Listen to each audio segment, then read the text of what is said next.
ഞങ്ങൾ അപ്ലോഡ് ചെയ്യുന്ന വീഡിയോസ് നിങ്ങളിലെത്താൻ ഈ ചാനൽ ഇന്ന് തന്നെ സബ്സ്ക്രൈബ് ചെയ്യണം. അതോടൊപ്പം ബെല്ലൈക്കൺ പ്രസ് ചെയ്യാൻ മറക്കരുത്.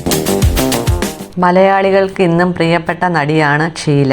1960കളുടെ ആരംഭത്തിൽ സിനിമയിലെത്തിയ നടി 2 പതിറ്റാണ്ടുകാലം വെള്ളിത്തിരയിൽ നിറഞ്ഞു നിന്നിരുന്നു.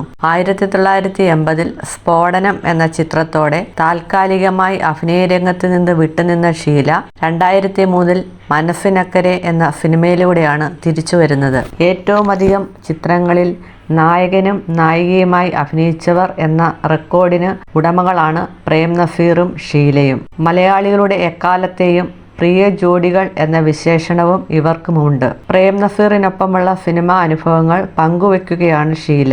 300ഓളം പാട്ടുകളിൽ തങ്ങൾ ഒന്നിച്ചഭിനയിച്ചിട്ടുണ്ടെന്ന് ഷീല പറഞ്ഞു. എന്നാൽ അദ്ദേഹം പാടുന്നത് ഇതുവരെ കേൾക്കാൻ സാധിച്ചില്ലെന്നും അദ്ദേഹം ലിപ്സിങ്ക് മാത്രമേ ചെയ്യാറുള്ളൂവെന്നും ഷീല കൂട്ടിച്ചേർത്തു. എന്നാൽ പാട്ടിന്റെ എല്ലാ ഫീലും അദ്ദേഹത്തിന്റെ മുഖത്ത് വരാറുണ്ടെന്നും തൊണ്ടയിലെ ഞരമ്പ് കാണുമ്പോൾ അദ്ദേഹം പാടുന്നതായി തോന്നുമെന്നും ഷീല പറയുന്നു. നടൻ എന്ന നിലയിൽ പ്രേം നസീർ തന്നെ അത്ഭുതപ്പെടുത്തിയ നിമിഷങ്ങളിൽ ചിലതാണ് അതെന്നും ഷീല പറഞ്ഞു. താനൊക്കെ പാടുന്ന സമയത്ത് ചിലപ്പോൾ കൂടെ പാടാറുണ്ടെന്നും എന്നാൽ പ്രേം നസീർ അതിൽ നിന്ന് വ്യത്യസ്തനാണെന്നും അദ്ദേഹം പാടുന്നത് കേൾക്കാൻ ഒരിക്കലും സാധിച്ചിരുന്നില്ലെന്നും ഷീല പറഞ്ഞു. ഞാനും നസീർ സാറും 150ന്റെ മുകളിൽ സിനിമകൾ ഒന്നിച്ചഭിനയിച്ചു.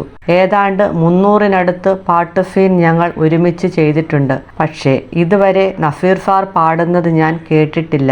അദ്ദേഹത്തിന്റെ തോളിലൊക്കെ കിടന്ന് പാടി അഭിനയിച്ചപ്പോഴൊന്നും പുള്ളി പാടുന്ന സൗണ്ട് മാത്രം കേൾക്കാൻ പറ്റിയില്ല.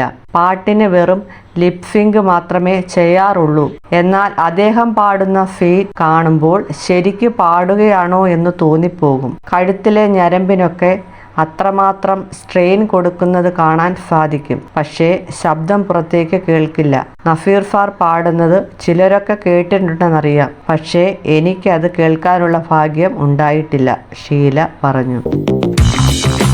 ഞങ്ങൾ അപ്ലോഡ് ചെയ്യുന്ന വീഡിയോസ് നിങ്ങളിലെത്താൻ ഈ ചാനൽ ഇന്ന് തന്നെ സബ്സ്ക്രൈബ് ചെയ്യണം. അതോടൊപ്പം ബെല്ലൈക്കൺ പ്രസ് ചെയ്യാൻ മറക്കരുത്.